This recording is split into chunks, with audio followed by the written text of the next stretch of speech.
Indian market में Hero MotoCorp basically commuter motorcycles को लेकर ज़्यादा जाना जाता है, लेकिन अब हीरो मोटोकॉर्प प्रीमियम मोटरसाइकिल्स पर काफ़ी ज़्यादा फोकस कर रहा है और उन्हीं मोटरसाइकिल्स के लिए एक नया शोरूम भी उत्पन्न कर रहा है जिसका नाम है हीरो प्रीमिया। और इसी शोरूम के चलते आपको दो नई मोटरसाइकिल्स अब हीरो मोटोकॉर्प की देखने को मिलेंगी, हीरो एक्सपल्स 210 और साथ ही हीरो एक्सट्रीम 250R। और इन दोनों ही मोटरसाइकिल्स को ऑटो एक्सपो 2025 के दौरान लॉन्च कर दिया था। अब पहले हम चला रहे हैं हीरो एक्सट्रीम 250R, तो शुरुआत में आपको इसी का ही रिव्यू मिलेगा, इसके बाद आपको हीरो एक्सपल्स 210 का रिव्यू मिल जाएगा।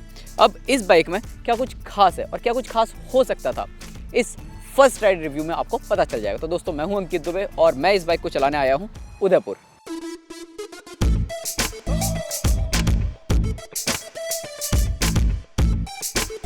लुक्स एंड डिज़ाइन की बात करें तो हीरो एक्सट्रीम 250R दिखने में हीरो एक्सट्रीम 125R जैसी ही नज़र आएगी, लेकिन उसके मुकाबले ऑब्वियस सी बात है ये बाइक ज़्यादा लंबी, चौड़ी और ऊंची नज़र आ रही है।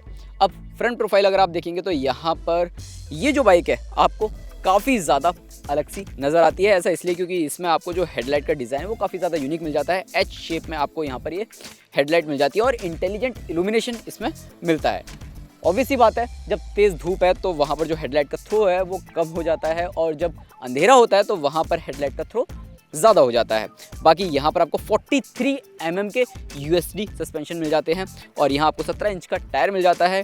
यहाँ आपको पीटल डिस्क मिल जाता है और ऑब्वियस सी बात है, फ्रंट ब्रेक में ABS तो मिलता ही है, रियर ब्रेक में भी आपको ABS मिल जाता है। और जो रियर टायर है वो भी आपको 17 इंच का ही कंपनी ऑफर कर रही है और उनका जो सेक्शन है वो भी आपको अच्छा खासा देखने को मिल जाता है।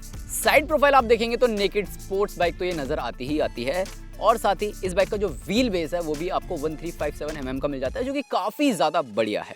और बेस्ट पार्ट तो ये है कि जो कॉम्पैक्ट सा एग्जॉस्ट है ये वाकई इस बाइक के लुक को और ज़्यादा एनहांस कर रहा है। एक चीज़ और जो कि आपको काफ़ी ज़्यादा पसंद आएगी, इस बाइक में जिस हिसाब से फिट एंड फिनिश की है, जिस हिसाब से कंपनी ने कलर ट्रीटमेंट दिया है वो वाकई काबिले तारीफ़ है। मतलब आपको ये बाइक पूरी तरह प्रीमियम नज़र आती है। जितने भी पैनल्स वगैरह हैं उन्हें अगर आप टच करेंगे तो उनकी जो क्वालिटी है वो वाकई आपको काफ़ी ज़्यादा पसंद आएगी। अब फ्यूल टैंक अगर आप यहाँ पर देखेंगे तो 11.5 लीटर का ही फ्यूल टैंक मिलता है, लेकिन आपको ऐसा फील होगा कि काफ़ी ज़्यादा बड़ा है। इसके अलावा यहाँ पर स्प्लिट सीट आपको मिल जाती हैं और अच्छे खासे कुशन के साथ ये आपको सीट्स मिलती हैं। बाकी पीछे की तरफ ये ग्रेव हैंडल्स मिल जाते हैं जो कि स्प्लिट शेप में है और साथ ही यहाँ पर आप देखेंगे तो जो टेल लाइट का डिज़ाइन है वो वाकई काफ़ी ज़्यादा यूनिक है और रेयर से भी ये बाइक काफ़ी ज़्यादा स्पोर्टी नज़र आती है। फ्रंट में तो आपको 320 mm का पेटल डिस्क मिलता है, लेकिन रेयर में भी अगर आप देखेंगे तो 230 mm का पेटल डिस्क मिल जाता है और डुअल चैनल ABS तो है ही। बाकी यहाँ पर पीछे की तरफ आपको गैस चार्ज्ड मोनोशॉक मिल जाता है जो कि 6 स्टेप एडजस्टेबल के साथ आता है, जो कि प्रीलोड एडजस्टमेंट है। ऑल न्यू एक्सट्रीम 250R के अगर हम राइडिंग पोस्चर और एर्गोनॉमिक्स की बात करते हैं तो यहाँ पर आपको कंफर्टेबल एर्गोनॉमिक्स तो मिल जाती है और जो राइडिंग पोस्चर है वो आपको थोड़ा सा एग्रेसिव मिलता है। ऑब्वियस सी बात है, sports street fighter naked version है तो यहाँ पर आप देखेंगे जो हैंडल बार है प्रॉपर स्ट्रेट मिल जाते हैं। मैं हल्का सा लीन हो रहा हूँ और यहाँ पर आप देखेंगे जो मेरे पैर हैं वो हाफ आ रहे हैं क्योंकि मेरी जो हाइट है 5 फीट 4 इंचेस है और जो बाइक की सीट हाइट है वो है 806 mm। तो ऐसे में मैं इस बाइक को आराम से संभाल भी पा रहा हूँ और इसका जो वजन है विदाउट ऑयल वो है 167.7 किलोग्राम। तो इस बाइक को संभालना मेरे लिए ज़्यादा मुश्किल साबित नहीं हो रहा है। मतलब अगर आपकी हाइट भी इतनी है तो आप इसे आराम से संभाल सकते हैं। स्विचेस वगैरह की अगर हम बात करते हैं तो इनकी क्वालिटी काफ़ी अच्छी खासी आपको देखने को मिल जाती है और यहाँ पर आप देखेंगे हैज़ार्ड लाइट तो आपको मिल जाता है। इग्निशन आपको ऑन ऑफ करने के अलावा सेल्फ स्टार्ट मिल जाता है और साथ ही SOS का एक बटन आपको यहाँ पर दिया जा रहा है राइट साइड। और लेफ्ट साइड अगर आप देखेंगे तो यहाँ पर जो इसका इंस्ट्रूमेंट क्लस्टर है उसे टॉगल करने के लिए स्विचेस दिए जा रहे हैं, इंडिकेटर के स्विचेस, पासिंग स्विचेस और हॉर्न। इसके अलावा यहाँ पर आपको जो डिजिटल स्क्रीन है वो आपको मिल जाती है और इसी में ही आपको तमाम जानकारियाँ मिल जाती हैं। आप अपने स्मार्टफोन के ब्लूटूथ से भी इसे कनेक्ट कर सकते हैं। Call alert, SMS alert, turn by turn navigation जैसी जानकारी आपको इसमें मिल जाती है और साथ ही आपको इसमें 2 राइड मोड्स मिल जाते हैं जो कि आपको मिलता है रोड और साथ ही ट्रैक।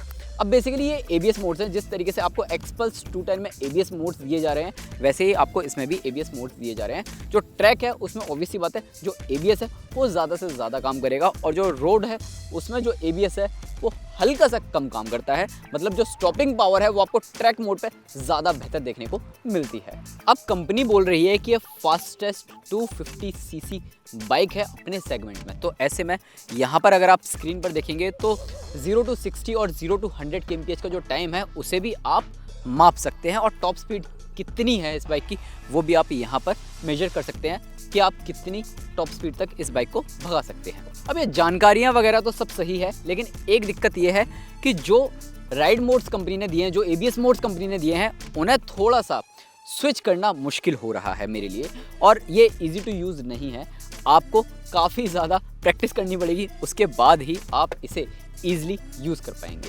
इसके अलावा एक चीज़ की कमी और मुझे महसूस हुई। अब देखो, प्रीमियम मोटरसाइकिल तो है 250 सीसी सेगमेंट में, लेकिन इस बाइक के क्लच लीवर और ब्रेक लीवर में किसी भी तरीके की कोई एडजस्टमेंट नहीं है। मतलब आपका हाथ चाहे छोटा हो चाहे बड़ा हो, इन्हें एडजस्ट आप नहीं कर सकते। बाकी इस बाइक में आपको USB type A charging port मिल जाता है, जिसके चलते लॉन्ग राइड के दौरान आप अपना स्मार्टफोन चार्ज कर सकते हैं।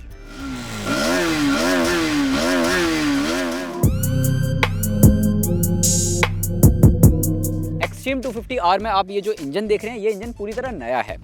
4 stroke 4 valve liquid cooled engine आपको मिल जाता है, और ये 249 सीसी का है, 30 PS की पावर और साथ ही 25 न्यूटन मीटर का टॉर्क आपको इसमें मिल जाता है। और जो ट्रांसमिशन है वो भी आपको पूरी तरह नए मिल जाते हैं। 6 स्पीड गियर बॉक्स मिलता है इसमें आपको, जो कि स्लिप एंड असिस्ट क्लच के साथ आता है।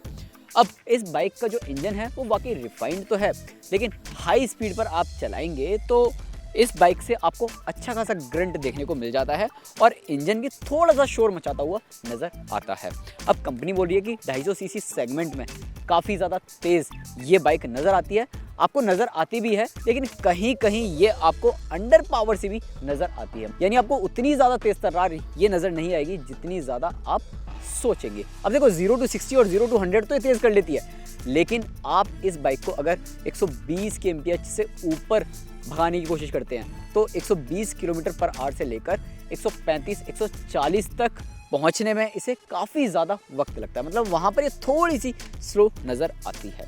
बाकी अगर हाईवे पर आप इस बाइक के साथ क्रूज़ कर रहे हैं तो 5000 RPM से लेकर 6000 RPM के बीच आपको स्वीट स्पॉट देखने को मिल जाता है, और उस टाइम इसकी रफ्तार 80 kmph से लेकर 100 kmph तक रहती है, और वहाँ पर ये बाइक आपको अच्छा खासा माइलेज ऑफर करती हुई भी नज़र आती है। अब राइड क्वालिटी की बात करें तो जो सस्पेंशन हैं वो थोड़े से स्टिफर साइड है, लेकिन अगर आप तेज़ मोड़ पर मोड़ने की कोशिश करते हैं तो ये बाइक आपके अंदर आत्मविश्वास जगाती हुई नज़र आती है। मतलब आपका कॉन्फिडेंस डाउन नहीं होने देती, और वाकई ऐसा भी फील नहीं होता है कि आप एकदम से गिर जाएंगे।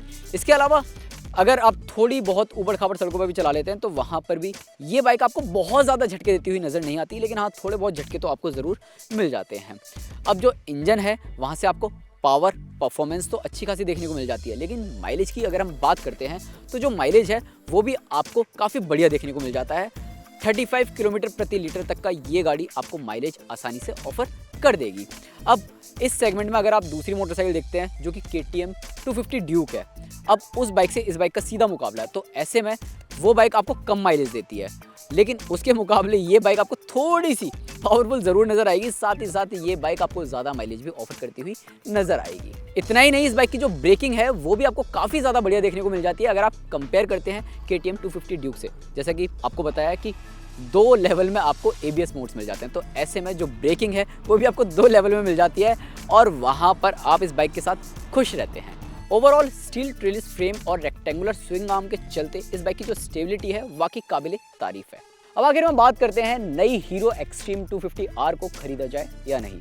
इंडियन मार्केट में इस बाइक की कीमत 1,80,000 रुपये एक्स शोरूम है। अब अगर आप कंपेयर करते हैं KTM 250 ड्यूक से तो उसके मुकाबले तो ये बाइक लगभग 50,000 रुपये सस्ती है। अब इतनी सस्ती तो है, साथ ही साथ इस बाइक की जो परफॉर्मेंस है वो भी काफ़ी ज़्यादा बढ़िया मिल जाती है। इंजन से आपको पावर अच्छी खासी मिल जाती है, माइलेज अच्छा खासा मिल जाता है, राइड क्वालिटी भी आपको निराश नहीं करती, लेकिन फीचर्स की कमी महसूस ज़रूर होती है। कंपनी अगर इसका जो इंस्ट्रूमेंट क्लस्टर है उसे थोड़ा सा और बेहतर बना देती, थोड़े अच्छे कलर्स उसमें डाल देती तो और ज़्यादा बेहतर होता, और जो ABS के मोड्स हैं उनको स्विच करना आसान होता तो और ज़्यादा बेहतर होता। बाकी इस बाइक में आपको किसी तरीके की कोई दिक्कत देखने को नहीं मिलती है। ओवरऑल आप बताओ आपका क्या कहना है नई हीरो एक्सट्रीम 250R को लेकर और इसके डिज़ाइन को लेकर, और साथ ही साथ वीडियो पसंद आया हो तो लाइक करें, शेयर करें। पहली बार अगर इस चैनल पर वीडियो देख रहे हैं तो सब्सक्राइब करना ना भूलें।